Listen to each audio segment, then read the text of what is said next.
Bonjour les Gémeaux et bienvenue sur votre escale Astro Tarot du 1er au 15 janvier. Je commence par vous souhaiter une excellente année 2020. Je souhaite de tout cœur que le changement qui vous attend soit bénéfique, positif et libérateur. Parce que oui, les Gémeaux, du changement, il va y en avoir. Ce n'est pas un petit changement qui vous attend, mais une grande transformation. Donc vous savez à mon avis ce que c'est, car les planètes étaient déjà là sur ces dernières semaines et même ces derniers mois. Tout 2019, elles ont travaillé pour changer, transformer les bases de quelque chose. Et là, il y a cette conjonction Saturne-Pluton en janvier qui dit que c'est le moment d'agir, le moment de basculer justement pour que les choses se concrétisent. Donc là, les cartes sont distribuées. Donc du 1er au 15 janvier, une concentration de planètes en Capricorne vous demande d'apporter votre énergie dans ce changement qui est assez conséquent, assez significatif, et donc vous avez pas mal d'énergie à y consacrer. Donc c'est une transformation qui impacte des questions de fond. Alors elles peuvent être financières, elles peuvent être également intimes, mais de toute manière, c'est un changement qui doit vous libérer intérieurement. C'est une notion importante. Il y a ici une notion de libération. Donc c'est une toile de fond que vous aurez toute l'année. C'est une ambiance que vous sentirez toute l'année, les Gémeaux. Donc ici, du 1er au 15 janvier, on a Mercure, la planète de la communication, de la réflexion et des échanges, qui vient approfondir son raisonnement à ce sujet, au sujet de ces questions, pour que les bases justement de cette transformation soient solides, responsables, réfléchies et assumées. Et que vos idées justement puissent trouver un écho, une expansion, une reconnaissance, un moyen en tout cas de se développer avec sérieux. Mars, la planète de l'action, est-elle en Sagittaire, dans le signe qui est opposé au vôtre sur la roue du zodiaque et qui symbolise l'autre, c'est-à-dire le conjoint, l'associé, le partenaire, enfin l'autre au sens global. Donc il y a ici beaucoup d'actions dans le domaine relationnel qui peut vous demander de vous adapter à quelque chose de nouveau ou de faire les choses différemment de d'habitude parce qu'il faut prendre l'autre en compte davantage. Donc Mars peut ici donner de l'élan avec une envie de dépasser des limites, avec énergie, ce qui peut vous demander de changer votre vision des choses pour avancer et surtout agir plus efficacement au niveau relationnel. Alors le 10 janvier, la pleine lune en Cancer peut mettre en lumière une question financière ou quelque chose qui symbolise vos biens, mais aussi votre valeur au sens symbolique, une chose vers laquelle vous avez envie d'aller intuitivement, mais qui peut vous donner justement quelque chose à changer de façon assez radicale pour vous montrer le chemin de votre idéal qui doit rester réaliste et constructif surtout.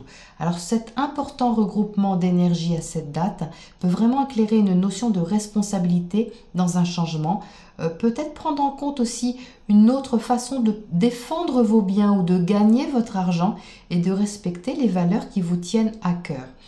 Et l'amour dans tout ça, me direz-vous? Eh bien, je vous le dis. Vénus, la planète de l'amour, se trouve dans votre signe ami du Verseau. Donc, une envie d'aimer plus librement, sans attache, ce qui peut vous donner un peu une envie d'évasion dans ce ciel un peu chargé de sérieux et d'engagement et de changement pour vous. Mais attention, un sérieux et responsabilité ne veut pas forcément dire inintéressant, les Gémeaux. Voyons voir ce que les cartes ont à dire de plus sur cette météo. Votre tirage, les Gémeaux, pour cette première quinzaine de janvier. Donc j'ai vraiment la sensation ici que quelque chose va s'éclaircir et va s'équilibrer.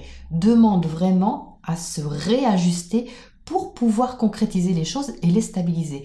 Vous entrez avec le 7 de coupe. Le 7 de coupe, c'est la carte un peu de la confusion, du rêve éveillé. Mais ici, c'est pas une confusion qui est très agréable. J'ai la sensation que ça pouvait même causer vraiment une certaine souffrance de quelque manière que ce soit parce que vous ne saviez pas comment aborder la chose de façon émotionnelle pour que ce soit le plus confortable possible.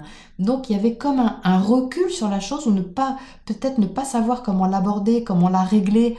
Et là, ça demande à vraiment basculer à vous mettre en action ici avec ce chevalier de bâton, à mobiliser votre énergie, comme je vous le disais tout de suite, et à trouver un accord certainement relationnel, comme je vous le disais également, avec ce Mars dans votre secteur relationnel qui vous demande de vous adapter à l'autre, de prendre l'autre en compte pour vous positionner, mais pour que ce soit surtout constructif et pour aller vers quelque chose de beaucoup plus stable pour vous, de plus concret pour que ce soit plus clair. Parce que ici, cette confusion, vous n'avez plus envie de l'avoir. Donc, il y a comme une communication qui se fait, quelque chose, un mouvement en avant qui n'est peut-être pas évident, mais qui aide à transformer les choses et surtout à aller vers une sécurité logistique, je dirais, en quotidien, une sécurité pragmatique, financière, peut-être dans certains cas, mais vraiment au sens du quotidien qui peut vous aider à reprendre un peu vos repères, à stabiliser quelque chose qui va vraiment être beaucoup plus agréable pour vous que ce que vous avez connu ces dernières semaines. Alors, qu'est-ce qu'on a justement autour de ce 3 d'épée là qui me... Hop là, qu'est-ce qui saute? Ah bah oui, 9 d'épée, donc il y a vraiment quelque chose qui vous angoissait un petit peu, qui tournait un petit peu en boucle là. Donc ça, c'est très bien qu'elle sorte ici parce que c'est derrière, vous voyez, ça demande ici à être réglé, ça demande à aller vers une conclusion ou tout au moins une négociation, un accord. Alors ça peut être à l'intérieur de vous que vous faites cet accord, vous réunissez également deux parties, ça peut être un conflit interne où vous ne saviez pas trop comment vous positionner par rapport à une question, ça vous angoissait et là vous trouvez un compromis avec vous-même, un réajustement, un réalignement qui vous permet de vous stabiliser. On ne sait jamais comment les énergies elles vont se concrétiser, quelquefois c'est extérieur et quelquefois c'est à l'intérieur de vous que ça se passe. Mais là, le secteur relationnel est impliqué avec ce Mars qui se trouve dans votre secteur relationnel. J'ai plutôt tendance à penser qu'un autre est impliqué ici, d'autant plus qu'on a le 2 de coupe qui indique un accord, une alliance, quelque chose que vous partagez. Donc, ça peut, voilà, pour certains d'entre vous, être vraiment au niveau relationnel, mais quelle que soit la façon dont ça se matérialise, intérieur ou extérieur, il y a de toute façon une sorte de conflit, de confusion que vous aviez et qui là demande à basculer pour que ce soit plus juste pour vous, plus juste pour l'autre si l'autre est impliqué, mais plus juste et plus stable. C'est quelque chose qui n'est pas forcément facile, parce qu'avec le diable qui est impliqué ici, c'est quelque chose qui a du pouvoir sur vous, qui vous tient vraiment aux tripes, quelque chose auquel vous êtes attaché, à laquelle vous donnez du pouvoir ou qui a du pouvoir sur vous, mais ici ça se stabilise. Donc le diable, c'est également l'énergie du Capricorne. On est évidemment en plein dedans puisque cette conjonction Saturne-Pluton elle a lieu justement en Capricorne. Donc on est dedans. Ce diable, c'est quelque chose auquel peut-être vous vous cramponniez, mais au niveau émotionnel, de toute façon, ça n'était pas bénéfique pour vous, ça ne vous servait pas. Donc là, il est temps vraiment d'avoir peut-être un autre point de vue, d'agir autrement et efficacement pour trouver une libération, une issue plus positive, plus rassurante pour vous. Oui, c'est ça, j'entends vraiment le mot rassurant ici. Alors, qu'est-ce qu'on a qui saute ici? Le 8 d'épée à nouveau, donc effectivement, c'est quelque chose qui tournait un peu, qui vous souciait, certainement. Alors, qu'est-ce qu'on a en issue sur le côté droit, en issue à côté de cette reine de Pentacle? Qu'on se sorte un petit peu de ces épées, les Gémeaux, quand même. La tour, eh bien oui, le changement, voilà, il y a quelque chose, comme je vous le disais, à changer, à transformer, à déconstruire pour reconstruire. Cette conjonction qui a lieu dans votre maison 8, c'est la maison de la déconstruction pour la reconstruction, mais la reconstruction sur des bases plus saines, justement. Tout ce qui était un petit peu bancal, qui n'était pas fiable, qui n'était pas rassurant, eh bien ici, ça demande d'être déconstruit pour pouvoir être reconstruit beaucoup plus durablement et efficacement. C'est vraiment ça. Qu'est-ce qu'on a d'autre à côté de cette tour, ce changement qui est là? Alors... le soleil, ben voilà, je préfère ça, mais oui, le soleil éclaire justement les zones d'ombre qu'il y avait, qui vous causaient de la souffrance, du stress, peut-être même tout simplement, sans aller. Mais bon, là, vous voyez, ça s'éclaire vraiment, il y a quelque chose qui, eh bien voilà, s'éclaire au moins c'est net, vous êtes lucide et puis vous allez pouvoir continuer votre chemin et bâtir 2020 sur des bases beaucoup plus saines. Donc ça, c'est vraiment positif. Qu'est-ce que vous avez comme planète pour vous aider dans ce cheminement, les Gémeaux? Qu'est-ce que vous avez comme planète pour vous aider sur ce cheminement? Uranus, eh bien oui, Uranus parle de libération. Alors Uranus se trouve dans votre secteur 12, le secteur de votre vie intérieure, de toute votre vie psychologique, spirituelle. Donc vous voyez, il y a une libération à faire, c'est ce que je vous disais en intro.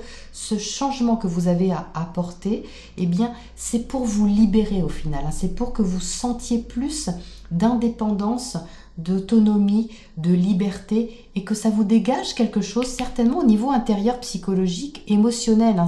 C'est vraiment ça. Donc c'est très positif, vous voyez, mais il y a ce virage à prendre. De toute façon, je vous rassure, il ne sera pas léger pour personne, mais il est important. C'est un virage qui est important et qui est nécessaire pour l'évolution. Uranus parle également de l'évolution. Donc, même s'il faut faire les choses différemment de ce que vous aviez prévu ou qu'il faut changer votre mode d'action, ou c'est pas grave les Gémeaux, rappelez-vous que au final, c'est pour aller vers cette chose-là qui est beaucoup plus lumineuse, qui vous attend et qui est vraiment éclairante pour vous, stabilisante et sécurisante. Voilà pour votre première quinzaine de janvier. Je vous retrouve bientôt dans 2 semaines pour la prochaine escale. À bientôt.